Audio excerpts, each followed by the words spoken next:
ہر زمانے میں سلسلے کی کوئی نہ کوئی امام ہوتے ہیں پوری دنیا کے لیے۔ اس زمانے میں اگر سلسلے نقش بندیہ کی کامل اور پختہ نسبت چاہیے، اگر حضور سیدنا خواجہ محمد باقی باللہ کی نسبت چاہیے، سیدنا امام ربانی مجدد الفسانی کی سچی نسبت چاہیے، تو آپ ڈائریکٹ حضور امام نقش بند کی خدمت میں آ جائیں، بے شک یہاں آپ کو نسبت مل جائے گی۔ جنہوں نے آپ کو دیکھا وہ بعد والوں پہ فخر کریں گے کہ میں نے آپ کا زمانہ پایا ہے، اور جنہوں نے نہیں دیکھا یا آپ کی صحبت میں نہیں بیٹھے انہیں اپنی محرومی کا احساس ہوگا بے شک کہ میں نے ایسے آفتاب ولایت کا زمانہ پا کر بھی آپ کی صحبت سے محروم ہوں۔ یہ در درجے ولایت ہیں، اور جس کو جو چاہیں عطا فرمانا، بے شک سبحان اللہ سبحان اللہ، بے شک حق ہے حق ہے،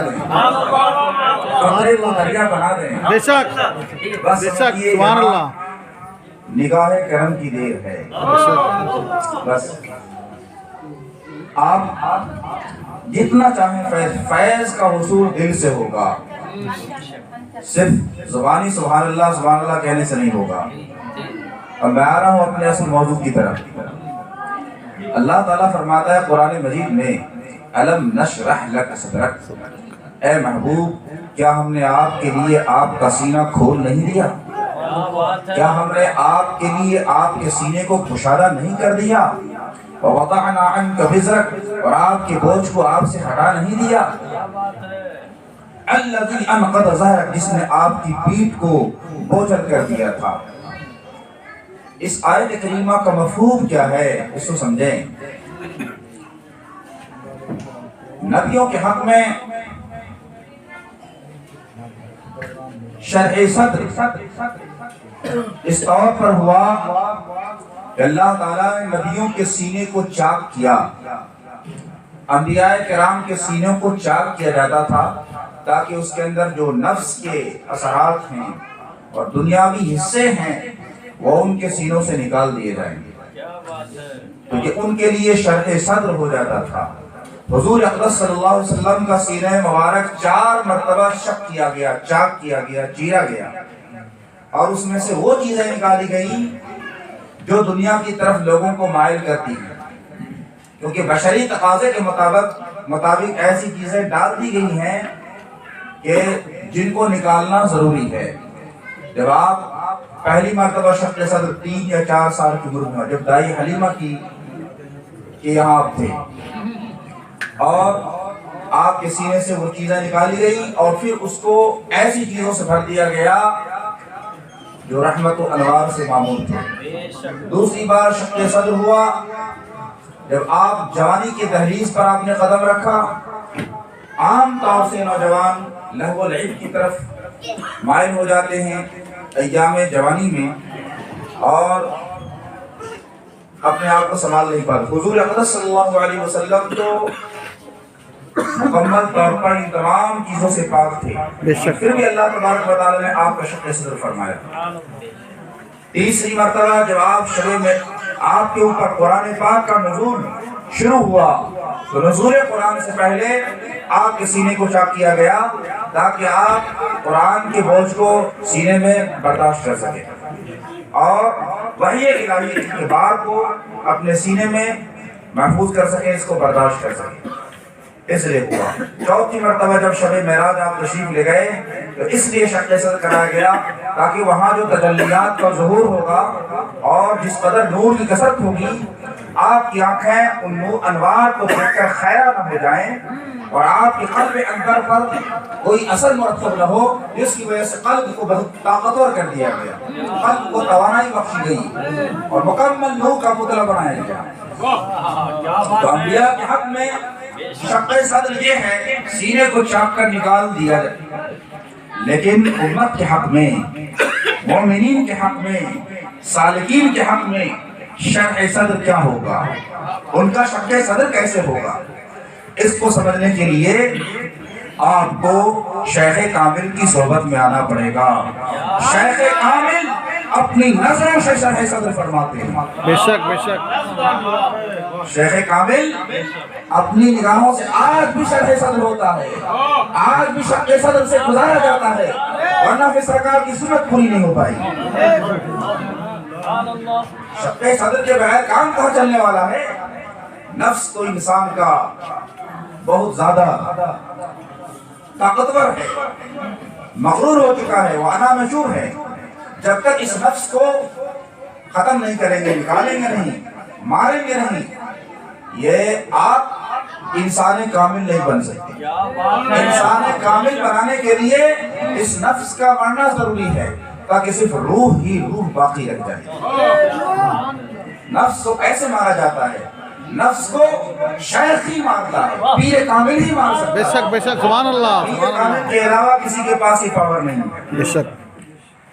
آپ یہ چاہتے ہیں کہ قرآن کی تلاوت سے آپ کا نفس مر جائے تو تلاوت کرتے رہیں، ذکر و اذکار کرتے رہیں، وظائف کرتے رہیں، لیکن میرا جو ماننا ہے، مجھے یقین ہے کہ یہ ذکر و اذکار سے بھی نفس نہیں مرتے، ایک آن کے لیے مغلوب تو ہو جاتے ہیں، اس کی سرکشی میں کمی تو آ جاتی ہے لیکن اس کو موت نہیں آتی۔ بے شک۔ اسی شق صدر کے لیے حضور غوث اعظم رضی اللہ تعالیٰ نے 25 سال تک جنگلوں میں مجاہدی کی۔ سبحان اللہ۔ اسی شرح صدر کے لیے سرکار خواجہ غریب نواز 12 سال تک کنٹینیو پیر و مرشد کی صحبت میں رہے تاکہ آپ کو شرح صدر کی دولت حاصل ہو جائے۔ بے شک۔ اسی شرح صدر کے لیے مختوم جہاں شیخ شرف الدین احمد یحییٰ منیری 30 سے زائد سال جنگلوں میں رہے، کبھی راجگیر کے جنگل میں، کبھی بہیا کے جنگل میں رہے۔ اسی شق صدر کے لیے دادا شاہ عبد الحلیم سیوانی رحمۃ اللہ علیہ بہیا کے جنگل میں 6 مہینے تک روپوش رہے۔ سبحان اللہ سبحان اللہ۔ شرح صدر ہی تھا، یہ شرح صدر تھا۔ جب تین شرح صدر کرتا ہے تو انسان کو بے ہوش کر دیتا ہے۔ بے شک۔ شرح صدر جب ہوتا ہے، جب ہوش رہے تو شق صدر نہیں ہو سکتا ہے۔ بے شک بے شک۔ پیر اس کو بے ہوش کرتا ہے، پہلے ایسا جان پلاتا ہے کہ وہ اپنے آپ سے بے خود ہو جاتا ہے۔ جب بے خود ہوتا ہے تو شرح صدر حاصل ہوتا ہے۔ تو آپ لوگ چاہتے کہ نہیں آپ کا بھی شق صدر ہو، آپ بھی اپنا شرح صدر چاہتے ہیں، سینے کو چاک کرنا چاہتے ہیں، سینے کو پاک کرنا چاہتے ہیں، بولیے۔ تو ایسے پیر کامل آفتاب کے سامنے آ کر اگر آپ روشنی حاصل نہ کریں تو آپ محروم ہیں۔ بے شک حق ایک ہے۔ میخانہ وحدت ہے یہاں، وحدت کا جام پلایا جا رہا ہے اور گوریا کے مسلمان خاموش غفلتیں پڑے ہوئے۔ کیوں؟ وقت ہے آ جاؤ، ایسے مرشد کامل آپ کو ملیں گے نہیں۔ بے شک حق ہے حق ہے۔ حضرت کی نگاہ کرم ہے کہ آپ کے علاقے کو فیضیاب کر دیا۔ بے شک۔ کسی پیر کو باہر والے کو اتنی فرصت نہیں کیسے دیہاتوں میں سفر کریں، ایسے بلاؤس پیر آپ کو ملنے والے نہیں، اس لیے وقت کو غنیمت سمجھیں۔ مجھے آج ایک عبارت یاد آئی، مکتوبات امام ربانی کا مطالعہ کر رہا تھا، آج ہی کی بات ہے، مولانا مفتی صالح صاحب نے کتاب دی، اس میں لکھا ہوا تھا امام ربانی فرماتے ہیں کہ عرفاء کا قول ہے، عارفین فرماتے ہیں الشیخ یحیی و یمیت، شیخ مارتا اور جلاتا ہے۔ بے شک سبحان اللہ سبحان اللہ۔ بے شک حق ہے۔ اس کا مطلب کیا ہے؟ کیا روح کو نکال دیتا ہے جسم سے؟ اس کا مطلب کیا ہے؟ جس کو چاہے وہ روح نکال دے اور جس کی یعنی مردے کو زندہ کر دے؟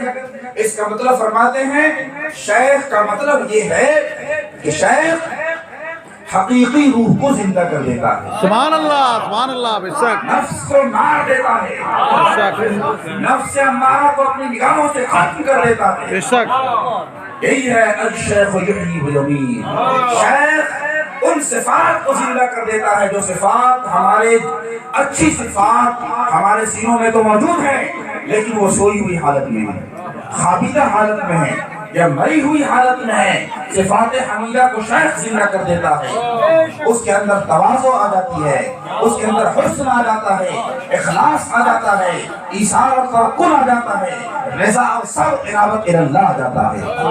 اخلاص کی دولت سے اسے نواز دیتا ہے، مقام رضا میں فائز کر دیتا ہے۔ یہ ہے الشیخ یحیی، الشیخ یحیی صفات الحمیدہ، شیخ اچھی صفات کو زندہ کر دیتے ہیں بے شک اور بری صفات کو مار دیتے ہیں، جس میں غیبت ہے، تکبر ہے، بخل ہے، ریا ہے، دکھاوا ہے، ان تمام چیزوں کو مار دیتے ہیں۔ یہ مطلب ہے روح کے زندہ کرنے کا۔ شیخ کامل کی صحبت کے بغیر روح زندہ ہو ہی نہیں سکتی۔ روح کو زندہ کرنے کے لیے آپ کو شیخ کامل کی بارگاہ میں آنا پڑے گا۔ جب صحابہ کرام آقا دو جہاں صلی اللہ علیہ وسلم کے سامنے ہوتے، سرکار ان کی انجمن میں ہوتے، تو آپ کے قلب انور سے جو انوار نکلتے تھے اس نور کے سامنے اور صحابہ کے سینوں پر، صحابہ کی ارواح پر جب وہ نور کی شعاعیں پڑتی تھیں تو صحابہ کے جو روحیں ہیں وہ مچلنے لگتی تھی، تڑپنے لگتی تھی۔ صحابہ کرام اپنی روح کی توجہ سے ان کی روحوں کو زندہ کر دیا کرتے تھے، اور وہ روحیں آپ کے سامنے ایسے ایسے مچلا کرتی تھی۔ صحابہ کرام کی روحوں کو زندہ فرماتے تھے۔ شیخ چونکہ سرکار کے نائب ہوتے ہیں، انبیاء کرام کے نائب ہیں، تو ان کا بھی کام یہی ہوتا ہے کہ وہ بھی وہی کام کرتے ہیں، روحوں کو زندہ کر دیتے ہیں۔ جسم زندہ ہوا تو کیا ہوا، روح زندہ نہ ہوئی تو کچھ بھی نہیں۔ بے شک آپ مردہ ہیں، بہت سے وہ لوگ ہیں جو چلتے پھرتے ہیں مگر وہ مردہ ہیں، بہت سے وہ لوگ ہیں جو سو رہے ہیں مگر زندہ ہیں۔ خواجہ ہندل ولی ایسے زندہ ہیں کہ ہزاروں زندہ انسان سے بھی زندہ ہیں، سبحان اللہ، بے شک قبر میں لیٹے ہوئے ہیں، مگر ان کی زندگی کا عالم یہ ہے کہ آج 50,000 کی بھیڑ روزانہ آتی ہے۔ بے شک جمعرات اور جمعہ کو 1 لاکھ تعداد پہنچ جاتی ہے۔ 20 لاکھ ایام عرس میں آتے ہیں۔ یہ کیسے زندہ ہیں؟ اس لیے کہ انہوں نے اپنی روح کو زندہ کر لیا تھا، اور جو ان کے دائرے میں آگے ان کی روحوں کو بھی زندہ کر دیا۔ بے شک سبحان اللہ، روح زندہ ہوتی ہے تو 600-700 سال تک حکومت کرتے ہیں۔ جب عقل اور دانش زندہ ہو جائے تو اس قوم کی عمر کم ہو جاتی ہے۔ صرف عقل کو زندہ کیا جائے، فکر کو زندہ کیا جائے، خالی یونیورسٹیز، ادارے، کالج کھولے جائیں تو اس سے عمریں کم ہو جاتی ہیں۔ وہ قوم صرف 100-200 سال تک زندہ رہتی ہے جس کے انٹلیکٹ کو، جس کی ذہانت کو، جس کی عقل کو، جس کے شعور کو صرف زندہ کیا جائے، ورنہ اسپین تباہ نہیں ہوگا۔ سقوط اسپین نہیں ہو جاتا 1492 میں۔ بڑی بڑی لائبریریاں تھیں، بڑے بڑے علمی ادارے تھے، یونیورسٹیز تھی۔ سقوط بغداد نہیں ہوتا 656 ہجری میں۔ بڑے بڑے دانش کدے موجود تھے، کیا یہ علمی لوگ ان کو بچا سکے؟ سقوط ہند نہ ہوتا 1857 میں، اس لیے کہ ایسے ماحول میں، ایسے پرآشوب حالات میں جب تاتاریوں کی لڑائی ہو رہی تھی، ان میں کوئی شیخ عبد القادر جیلانی نہ تھا، ان میں کوئی شیخ محی الدین ابن عربی نہ تھا، ان میں کوئی خواجہ ہندل ولی نہیں تھا، اس وقت کوئی مجدد الفسانی نہیں تھا۔ اسی وجہ سے وہ ممالک بچ نہ سکے، لیکن ہندوستان میں اسی زمانے میں سرکار خواجہ غریب نواز موجود تھے۔ ہندوستان کی سرزمین پر تاتاریوں کی یلغار ناکام ہو گئی، اس لیے کہ ہند کی روحانی ولایت آپ کے ہاتھوں میں تھی۔ اوریا کی سرزمین پر جلال الدین رومی موجود تھے، اوریا تباہ ہونے سے بچ گیا۔ اے میرے دوستو بزرگوں، آج آپ اپنی دانش کو زندہ کرنے کو روح مردہ ہو چکی ہے، عقل کو زندہ کر رہے ہو، کیا ملے گا؟ سب سے پہلے روحوں کو زندہ کرو۔ روحیں زندہ ہو گئی، صدیوں تک تم حکومت کرو گے اس ملک پر۔ اور آج بھی اگر انقلاب آ سکتا ہے صرف روحانی طور پر آ سکتا ہے۔ علمی انقلاب، فقط علمی انقلاب ہو، جو قوم زندہ نہیں ہو سکتی جب تک اخلاقی اور روحانی انقلاب تمہارے اندر نہ آ جائے۔ سبحان اللہ، اخلاقی اور روحانی انقلاب اس وقت ہندوستان میں سخت ضرورت ہے۔ آج روحیں مر چکی ہیں، ہماری تقریریں بے اثر ہو رہی ہیں، ہمارے جلسے بے اثر ہو رہے ہیں، ہمارے علماء بے اثر ہو چکے ہیں، ہمارے مدرسے بے اثر ہو چکے ہیں۔ اگر ایسے مدرسے جو چل رہے ہیں 1000 اور بنا لو، کوئی حالات بدلنے کو نہیں ہے۔ ایسے جلسے 1,00,000 کر دو، حالات بدلنے کو نہیں ہے۔ اس لیے کہ کام جہاں ہونا تھا وہاں کام نہیں ہو رہا ہے، اور جہاں نہیں ہونا تھا وہاں کام ہو رہا ہے۔ کام ہونا تھا دلوں پر، دلوں کو زندہ کرنے کا وقت آ چکا تھا اور کام کر رہے ہو اپنی دانش پر، علم پہ، عقل پہ، فکر پہ. ایسے قوم زندہ نہیں ہو سکتی. میں آپ کو بہت سچی بات بتا رہا ہوں. لاکھوں باتوں کا نچوڑ یہی ہے، جب تک مسلمان یہاں کا قلب کے اعتبار سے، روح کے اعتبار سے زندہ نہ ہوگا، تب تک یہاں آپ سب بلند نہیں ہو سکتے، آپ کو عزت نہیں مل سکتی. ہندوستان میں جتنے بھی سلاطین آئے اور انہوں نے حکومت کی، ان سب کا اٹیچمنٹ صوفیاء کرام سے تھا. سب صوفیاء کے غلام ہوئے. جو صوفیاء کے غلام ہوئے، انہوں نے ملکوں کو فتح کیا، بلاد کو فتح کیا، بر اعظموں کو فتح کیا. جب جیسے ہی صوفیوں سے کنیکشن ان کا کٹ گیا، صوفیوں سے مشورہ لینا بند کر دیا، تاج و تخت سب چھین لیے گئے. آخری بات کہہ کے میں گزرنا چاہتا ہوں. آخری بات یہ ہے، تنزیح کے تعلق سے مخدوم جہاں شیخ شرف الدین احمد یحییٰ مدینی فرماتے ہیں، سالکین کے لیے بات خاص طور سے تنزیح یعنی پاکی حاصل کرنا. پاکی حاصل کرنے کی دو قسمیں ہیں. ایک یہ کہ ظاہری نجاستوں سے پاکی حاصل کرنا اور ایک باطنی نجاستوں سے پاکی حاصل کرنا. ظاہری نجاست سے ہم آسانی سے پاکی حاصل کر لیتے ہیں پانی کے ذریعے سے. باطنی نجاست سے کیسے پاکی حاصل ہو سکتی ہے؟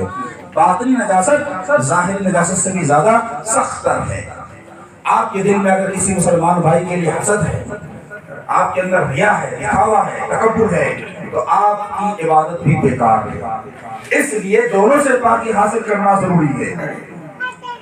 اور ایک ہے تنزیہ عن الصفات الذمیمہ، بری صفات سے پاکی حاصل کرنا، جس میں غیبت ہے، تکبر ہے، کسی بھی کے لیے برا سوچنا ہے. اور مخدوم جہاں فرماتے ہیں دوسری قسم ہے تنزیہ عن الصفات الحمیدہ، صفات حمیدہ سے بھی پاکی حاصل کرنا. بے شک صوفی اس وقت تک صوفی نہیں ہو سکتا جب تک اپنے اچھے صفات پر بھی نظر کرنا بند کر دے. بے شک جب تک اس کی نظر اپنے حسن اعمال پر پڑتی رہے گی، وہ صوفی قابل نہیں ہو سکتا. آپ نے کتابیں بڑی بڑی لکھی، اگر آپ کو آپ کے اندر ایک دماغ میں سے میں تو بہت بڑا مصنف ہوں، میں بہت بڑا مفکر ہوں، میں بہت بڑا خطیب ہوں، میں نے بہت زیادہ دعوت و تبلیغ کے کام کیے ہیں، میں نے بہت زیادہ مریدین ہیں، اگر ان چیزوں پر نظر ہے تو وہ صوفی قابل نہیں ہو سکتا. ہمارے جو سالکین بھائی ہیں اور جہاں حضرت کے مریدین ہیں، اس بات سے اچھی طرح سمجھے، اپنے صفات پہ نظر کرنا بند کر دیں. جو کچھ کرے اللہ کے لیے کرے اور جو کچھ ترک کرے اللہ کے لیے کرے. بے شک سبحان اللہ، بے شک حق ہے. یہی آپ کے لیے آج حضور امام سلسلہ نقشبند کی نصیحت ہے. حضرت جو کچھ میں بول رہا ہوں میں اپنی طرف سے نہیں بول رہا ہوں، بلکہ لطیف اخفا سے حضور بلوا رہا ہوں. سبحان اللہ، بے شک حق ہے. سبحان اللہ، حضور کے کنٹرول میں ہے اور وہاں سے سارا پیغام آپ کو دیا. سبحان اللہ، بے شک. کیونکہ یہ زبان جو کلام کرتی ہے لطیف اخفا سے کلام کرتی ہے. بے شک بے شک. جب کوئی خیال انسان کے قلب میں آتا ہے، اچھا خیال آتا ہے، تو قلب منتقل کر دیتا ہے اس کو روح کی طرف، روح منتقل کر دیتی ہے اس کو سر کی طرف، سر منتقل کرتی ہے خفی کی طرف، خفی منتقل کرتا ہے اخفا کی طرف جو بیچ میں ہے، اور اخفا زبان کے ذریعے سے اس خیال کو ظاہر کرتا ہے. یہ اس کا رمز ہے. اور جب کوئی برا خیال انسان کے قلب میں آتا ہے، برا خیال، تو پہلے اگر وہ اس کا قلب روشن ہے، قلب منور ہے، تو وہ خیال قلب پہلے وہی ڈیلیٹ کر دیتا ہے. قلب اس کا خیال کو ڈیلیٹ کرتا ہے. بے شک. اور اگر وہ خیال شر اتنا طاقتور ہے کہ قلب سے بھی ڈیلیٹ نہ ہو پایا، تو اس کو بڑھا دیتا ہے روح کی طرف. اب روح اس کو ڈیلیٹ کرتا ہے، مگر روح میں پاور ہونا چاہیے. جب روح میں پاور، روح زندہ ہوگی تب اس کے پورے خیال کو ڈیلیٹ کر پائے گی. نہیں تو وہ خیال آگے بڑھ جائے گا لطیفہ سر کی طرف، اور سر بڑھا دے گا خفی کی طرف، اور خفی بڑھا دے گا اخفا کی طرف. اور جب یہ سارے لطائف کمزور ہوں گے، ڈیلیٹ نہیں کر پائیں گے، تب برائیوں میں آدمی ملوث ہو جاتا ہے. حقیقی طور پر عملی جامہ پہنا دیتا ہے اس کو. آج کے گفتگو کا یہی خلاصہ ہے. اللہ تبارک و تعالی ہماری اس نشست کو، ہماری اس مجلس کو قبول فرما لے. آمین آمین. حضور کے سلسلے میں ہم سب کو استقامت عطا فرمائے. آمین آمین. اور اس وقت سمجھیے آنکھ بند کر کے حضور کی صحبت اختیار کریں. عمر کا آخری حصہ چل رہا ہے، جتنا فیض حاصل کرنا چاہیں فیض حاصل کر لیں.